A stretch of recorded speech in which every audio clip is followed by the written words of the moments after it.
तो दोस्तों south Indian bank ने अपने क्वार्टर वन के नंबर को डिस्क्लोज कर दिया है। तो चलिए देखते हैं क्या है क्वार्टर वन के नंबर्स के अंदर। डाटा लाख्स में है, मैं आपको क्रोस में बता रहा हूँ।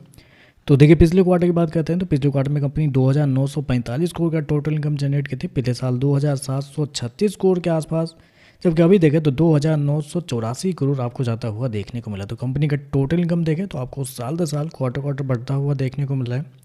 इंटरेस्ट इनकम की बात करते हैं तो देखिए पिछले क्वार्टर में 2,373 करोड़ जनरेट किए थे। पिछले साल 2,314 करोड़, जबकि अभी देखें तो 2,362 करोड़ के आसपास आपको देखने को मिला। तो साल दर साल देखें तो साल दर साल कंपनी का इंटरेस्ट इनकम हल्का सा बढ़ा है, 2 से 2.5% के आसपास आपको बढ़ता हुआ देखने मिला। जबकि क्वार्टरली बेस पे देखें तो क्वार्टरली बेस पे आधे % के आसपास की गिरावट है। तो कंपनी का इंटरेस्ट इनकम देखें तो कुछ खास आपको देखने को नहीं मिल रहा है।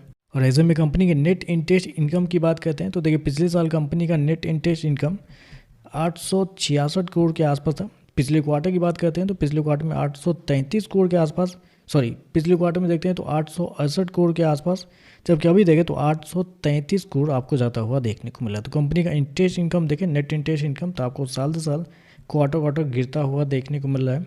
चलिए कंपनी के खर्चे क्या निकलते हैं वो देखते हैं।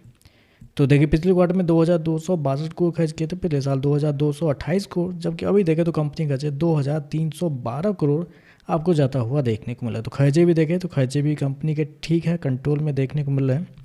चलिए कंपनी का प्रॉफिट क्या निकलता है वो देखते हैं, लेकिन उससे पहले कंपनी के प्रोविजन की बात कर लेते हैं।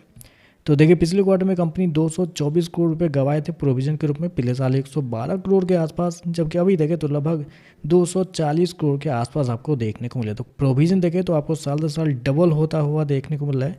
जबकि क्वार्टरली बेस पे जाते हैं तो यहाँ पे भी कंपनी के प्रोविजन के अंदर तेजी आपको देखने को मिल रही है।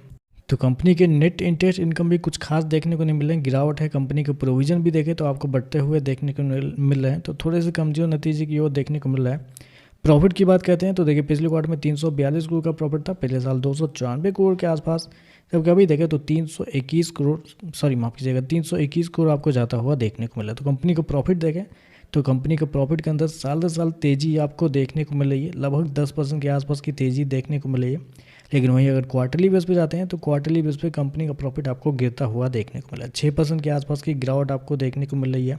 तो प्रॉफिट भी देखें तो साल दर साल तो बढ़ा है, लेकिन क्वार्टरली बेस पे आपको गिरता हुआ देखने को मिल रहा है। ऐसे में कंपनी के एनपीए की बात करते हैं तो ग्रॉस एनपीए 4.50 से गिर के 3.15 आ चुका है, लेकिन पिछले क्वार्टर में 3.20 के आसपास था। जबकि नेट एनपीए की बात करते हैं तो नेट एनपीए कंपनी का 1.44 से गिर के 0.68 आ चुका है, जबकि पिछले क्वार्टर में 0.92 के आसपास था। तो नेट एनपीए ग्रॉस एनपीए देखें तो आपको अच्छा देखने को मिला है, संभलता हुआ देखने को मिल रहा है।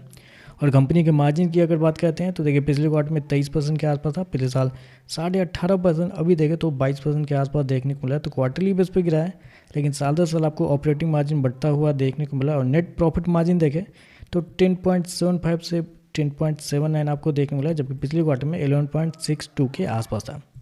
तो ओवरऑल देखें तो नंबर कुछ खास आपको देखने को नहीं मिले, मेरे हिसाब से एवरेज नंबर आप कहेंगे इसको, क्योंकि दो चीज़ जो मुझे सबसे इंपॉर्टेंट लगता है कंपनी के बैंक्स के स्टेटमेंट के अंदर, पहला तो कंपनी का नेट इंटरेस्ट इनकम आपको बढ़ना चाहिए, लेकिन यहाँ पे आपको गिरता हुआ देखने को मिल रहा है। दूसरा कंपनी का प्रोविज़न भी देखें तो आपको साल दर साल क्वार्टर क्वार्टर बढ़ते हुए देखने को मिल रहा है। तो देखते हैं इस पर मार्केट का कैसा रिएक्शन आपको देखने को मिलता है। आज के लिए बस इतना है, वीडियो पसंद आए तो लाइक कीजिएगा, साथ में साथ चैनल को सब्सक्राइब जरूर कीजिएगा। धन्यवाद।